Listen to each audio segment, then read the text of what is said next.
All right, so pretty interesting fight coming up this weekend. I'll start by saying that. So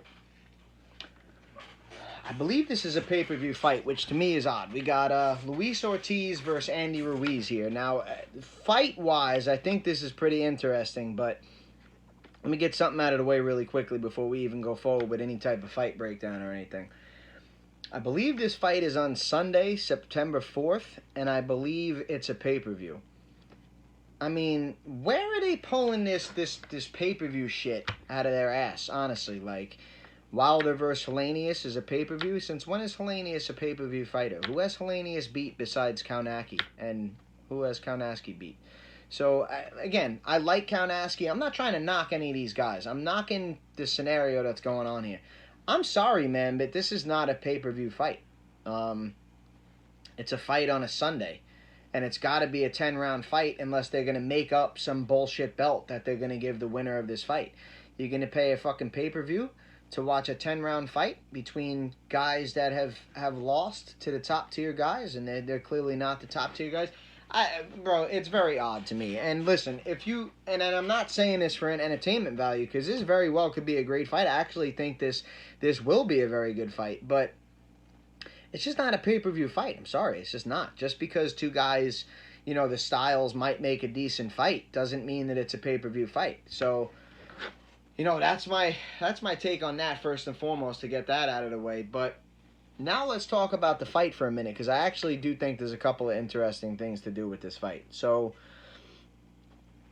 let's start with Ruiz here. So Ruiz kind of came out of nowhere as a replacement, when for Joshua, and wound up stepping in late and beating Joshua. Now, I don't want to go too far down that road, but it could have certainly been an example of, and again, if you don't box, you might not know this as deeply as, some boxers or people that are very involved in the sport might know. Styles make fights, man. You fight different people in different ways. That's not to say that you're a completely different fighter in every fight, but you want to watch out for the other guy's tendencies, both defensively and offensively. So if the guy, tends to make a mistake over and over again, whatever it is, every time he throws his right, he drops his left hand, whatever it is, right? You may be working on keeping your hand up, catching and shooting. Again, don't take me too literally. I'm just trying to make a point here. And that might be something that you repetitively do over and over again in training, and then all of a sudden, a week, 2 weeks before the fight, you find out you're not fighting this guy. You got to fight somebody else that maybe doesn't drop his left hand when he throws right hands, and your catch and shoot is not going to work.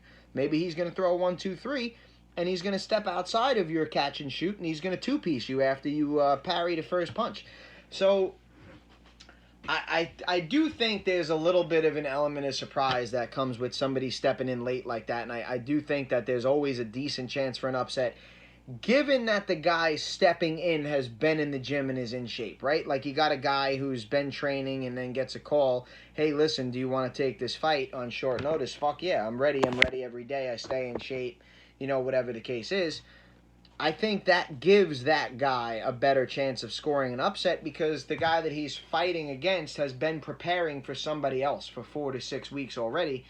And now, I mean, you can't really totally switch your style and prepare for somebody else in 2 weeks like that. You can make adjustments, obviously, both mentally and physically, whatever you got to do. But again, there's only so much you could do in 2 weeks. You also have to keep in mind that final week of preparation is a lot more focused on the weight cut and a lot less focused on a rigorous training schedule. You're not sparring the week of the fight, things like that. You're kind of, that final week, you're kind of just making sure your weight is on point, making sure you're getting the proper rest, making sure that, you've dotted all your I's, crossed all your T's, your game plan is intact, yada, yada. So I'm just trying to make a point that it could have been a little bit of an element of surprise with Ruiz scoring that knockout win. Again, I've made videos about Joshua and what I think about Joshua's chin and Joshua's heart. I don't want to go totally down that road again, but I think that's always going to play a factor, whether you have an opponent stepping in late or you got a guy like Usyk or whatever the case is. I think Joshua is who he is. I give him a lot of credit in the last fight against Usyk. He I thought he bit down a little bit more, and I thought that he gave all that he had to give, which is all you can really ask of somebody, right? They give all they have to give. But certain people have different levels of what they have to give, okay? And when it comes to the dogging, Tyson Fury's got a lot more to give than Anthony Joshua does. So when somebody like Ruiz caught this guy off guard and started hammering him with haymakers, and Joshua was down, and whatever was going on, it just didn't work out well for him, and he wound up losing that fight. Right then, he takes the rematch, and he pretty handedly cruises to a decision victory against Ruiz, which I'm not trying to knock that. You know what I mean? Like I said, styles make fights. There's certain ways to beat certain people. You don't have to be exciting in every single fight, nor do you have to win every single fight. But I would assume going into every fight, your goal is to win that fight. So, if your number one priority is to win that fight, there's usually a certain way to go about doing it. I feel like Anthony Joshua made the adjustments he had to make, whether people like it or not, whether people thought the fight was exciting or not, is, up for debate. But I thought he did what he had to do. I thought he looked pretty good, and he took that rematch win. I also think there's other things to factor in with that rematch win. Andy Ruiz came in super heavy, admitted himself that he wasn't training the way he was supposed to be. He got, first Mexican heavyweight world champion, unified champion, and he went out and he partied too much, bro. I mean, and I'm not trying to make an excuse. Maybe that's why he lost the rematch. Maybe it's not why he lost the rematch. I don't know. Maybe if he stays focused for the rest of his career and he winds up getting a trilogy bout with Joshua, which he could possibly get should he win this Ortiz fight, then maybe we'll see how much the first one can be blamed on the surprise and the shock factor. We'll see how much the second one can be blamed on Ruiz not taking it as seriously as he should have and being out of shape. And maybe we'll get answers to all those questions. But that's if Ruiz can win this fight. And I'm just going to be honest with you, I don't think Ruiz is going to win this fight. I believe King Kong, Luis Ortiz, is about 43 years old at this point. I'm not really sure that anybody really officially knows exactly how old this guy is. This goes on a lot of times with a lot of Cuban fighters, a lot of Cuban athletes in general. I don't have a birth certificate, and nobody really knows exactly when they were born. They got their parents or relatives or this one or that one that says, oh, he's this old, he was born at this time, but maybe no official documents or whatever the case is. It's not an age restriction here. He could be 47, he could be 37. It really doesn't make much of a difference.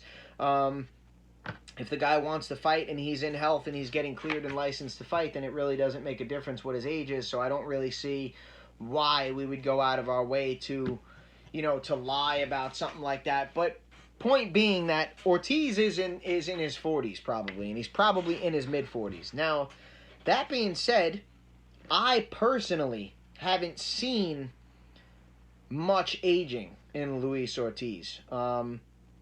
Here we have a guy who fucking steamrolled, guys like Brian Jennings and stuff like that, where it was like, okay, hey, this guy's making some noise. I know that these are not the cream of the crop, the top of the top tier heavyweights, but I mean, respectable guys. He was blowing out some respectable guys. So, he started to make some noise, and I remember discussing it with my boy, the same one I'm always talking about when I say I was talking to my boy about it. And we were actually at the Ortiz versus Wilder fight, and we were going back and forth for a long time about that one. And he thought that Ortiz was going to take that one. I felt that Wilder was going to take that one. So we did disagree on what the outcome of the fight was going to be. But one thing that we did agree on was that Luis Ortiz is not only a better boxer than Deontay Wilder, but is a tremendous boxer. And would probably be a problem for anybody out there. That's not to say that nobody can beat him, because Wilder handled him twice.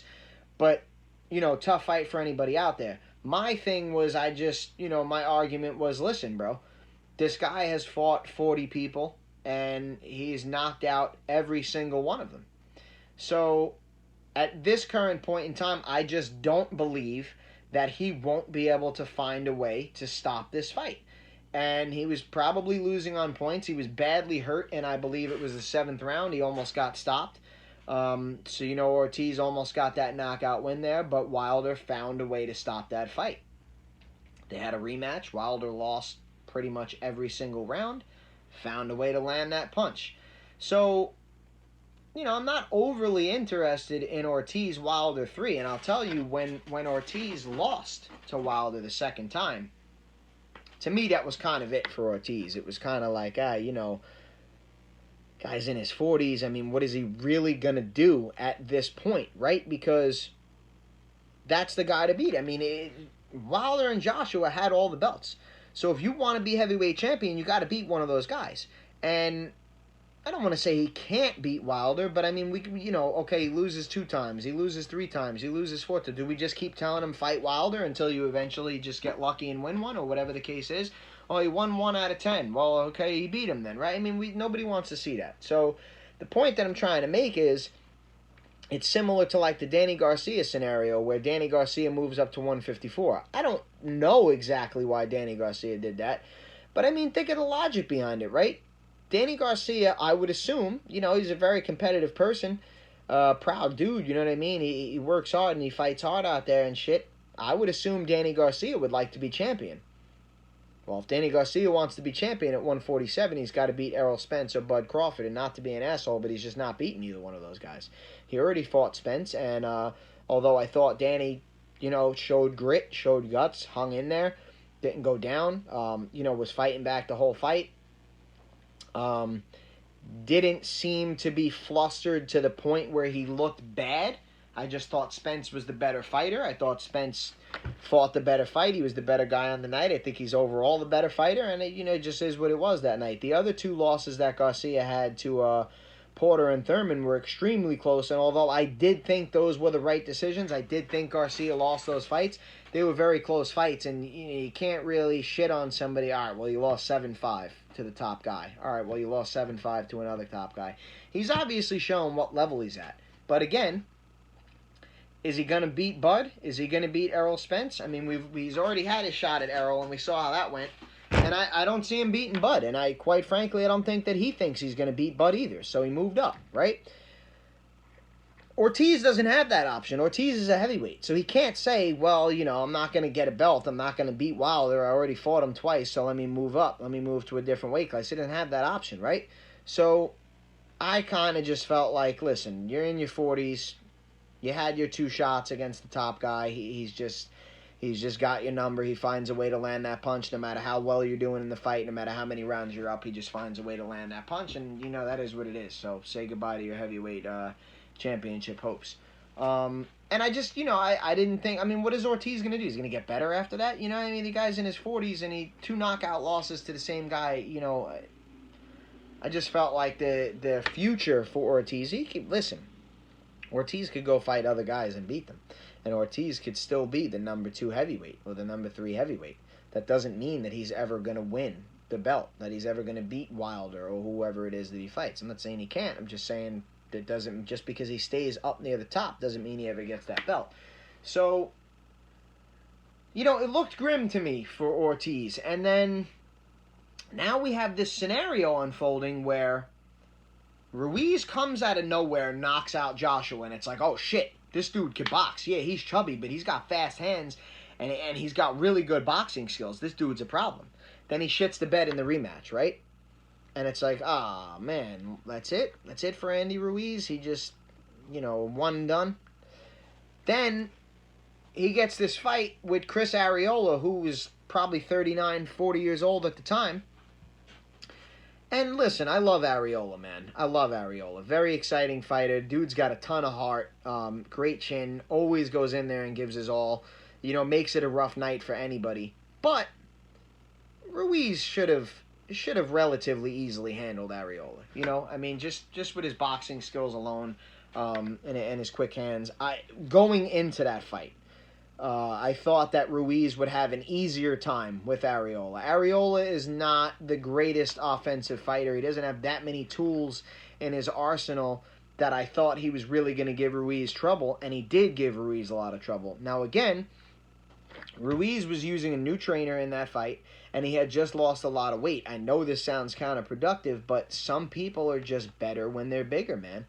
I had a friend who was 240 pounds the whole time that I knew him, and then he had one of those surgeries, and he's probably down to 175, 180, but it just doesn't look normal. He's just not supposed to look like that. He has a big frame, and all of his things are like disproportioned.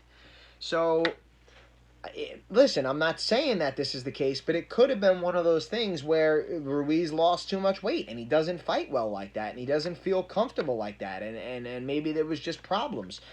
Maybe problems in his camp from being too light. Maybe problems in the fight from being too light. Maybe I'm reading too much into it, and it had nothing to do with the weight or the trainer. We don't know.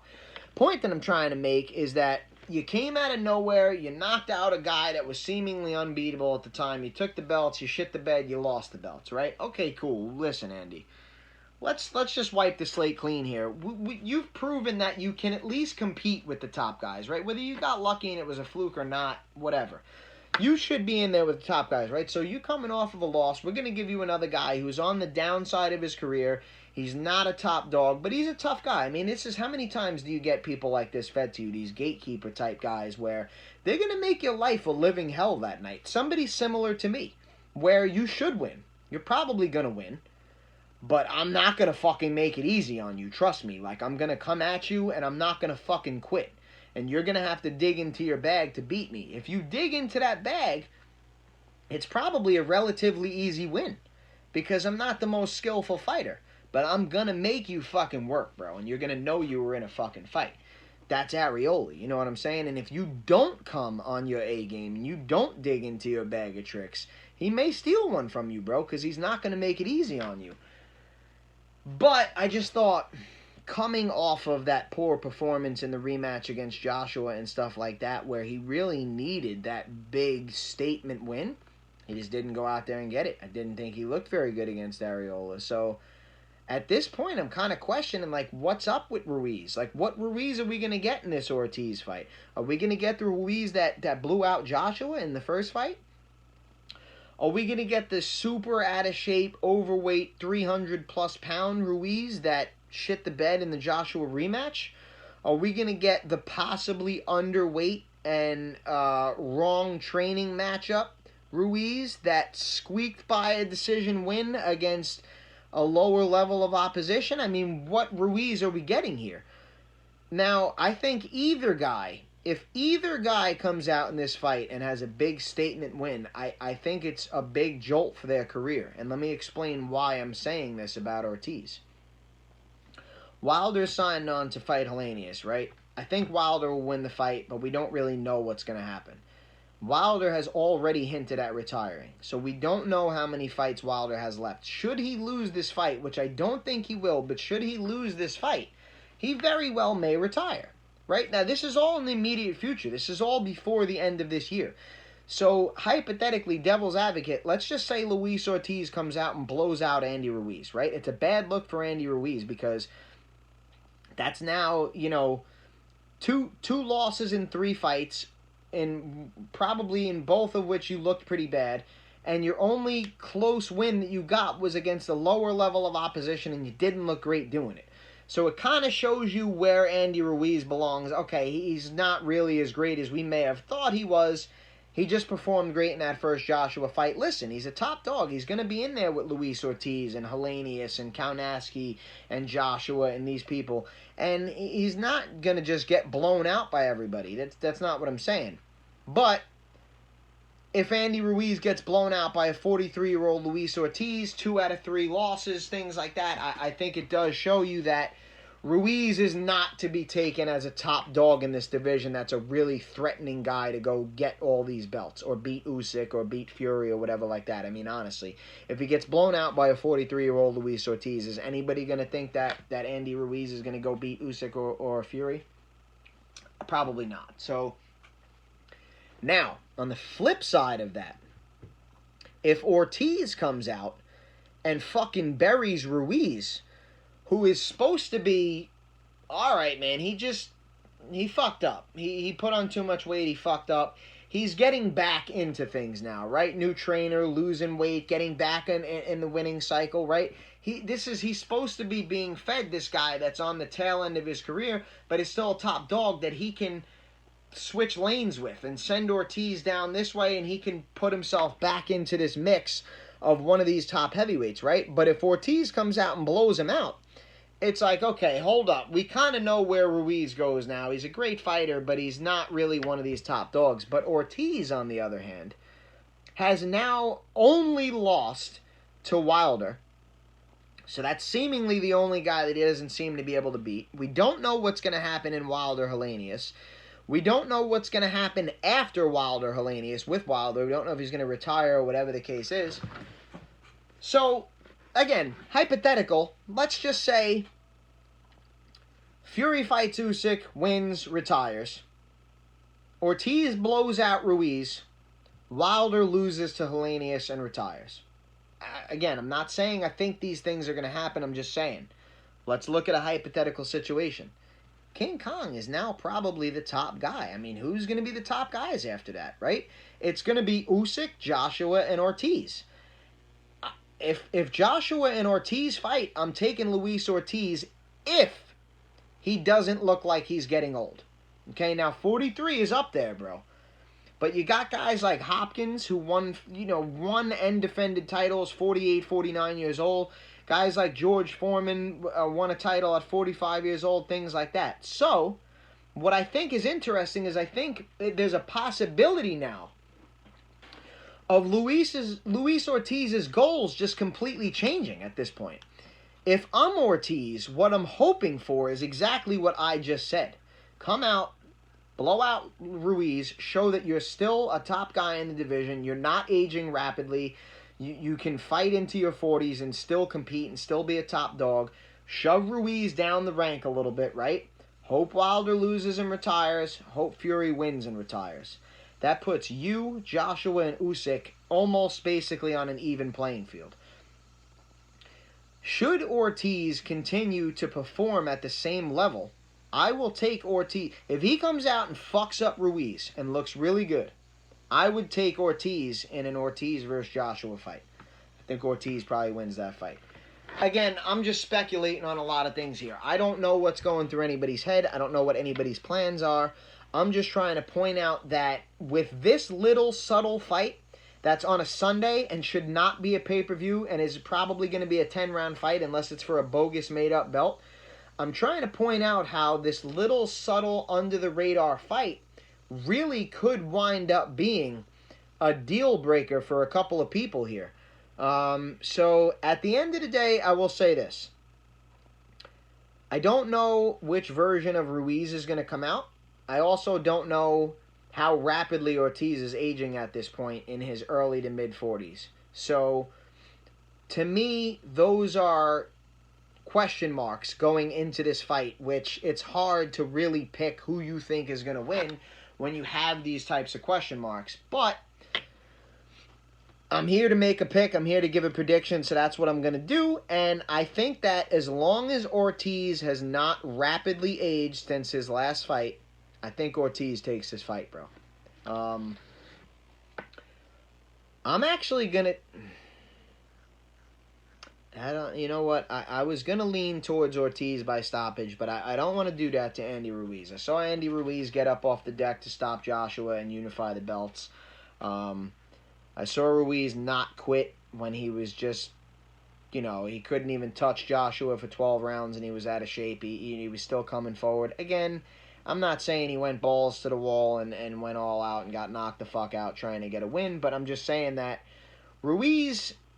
He's Mexican, right? And I'm not trying to profile here, but everybody knows most Mexican people don't quit. Mexican style of fighting, right? You come forward, you punch, you take some shots, you give some shots, battle of attrition. You bring your skills to the table, you go all out, and you try to fuck the other guy up. Being the first Mexican heavyweight champion and getting off the canvas to do so and not showing me anything. He hasn't shown me any quit in his prior fights. I don't want to come out the blue right now and say that a 43-year-old Ortiz is going to stop him. But that was my initial gut feeling. But at the end of the day, I think my final prediction is going to be... I'm going to pick Luis Ortiz to win this fight by decision. And I really think that things could possibly get interesting going forward should that happen. So we'll have to see what happens this weekend. But again, final prediction: Ortiz by decision. Peace.